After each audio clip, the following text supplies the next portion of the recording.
Hello, my name is Zoe and I'm an environmental reporter. I work for the New Internationalist and the Global Mail and a few other publications, and I also run an environmental news website called axisofeco.com.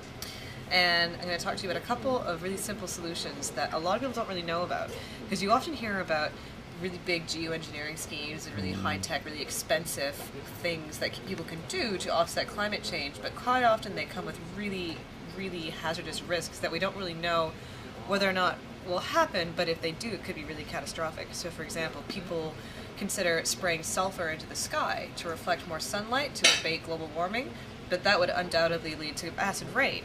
It's quite a silly idea, actually. And what a lot of people don't realize is that there's really simple things we can already do to try and offset a lot of the carbon that we emit and to prevent emitting more in the first place.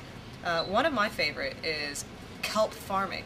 There was a scientific study a year and a half ago that found that all you would need to do is cover 4% of the world's oceans with kelp farms. That would soak up 70% of the carbon dioxide we emit every year.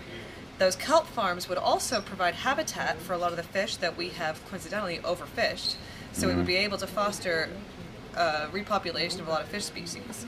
On top of that, we could take the kelp after it's grown, burn it to create methane, so basically we'd be able to make natural gas that we can use to heat homes. It's an absolute win-win scenario, and not enough people are looking into it, but there's a few startups who are, and it could really work. Another solution that I think is really cool because it's really ancient is called biochar. It's been called a climate savior. It has been designated by one of the former IPCC chiefs as one of the greatest things we could possibly do for the climate. And all it is taking old vegetable matter, like kitchen waste or plants or anything you have, superheat it in a kiln, and then you produce a porous charcoal, which is called biochar. And you can use a high-tech kiln to make it, but you can also just do it in a regular earth stove, and we know that because farmers in the Amazon were creating this 500 years ago. And the kicker is that you burn the material, you create this charcoal, so you lock up all the carbon that was in that material, you don't allow it to escape to the atmosphere. Then you bury that charcoal in the soil, you mix it in.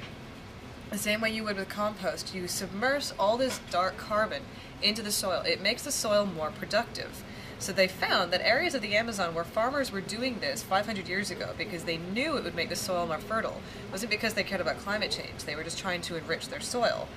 They found that that soil today still holds 70 times more carbon than other soils that weren't enriched, which is pretty amazing. You can even see it on maps as well as satellites. Solutions. Simple solutions.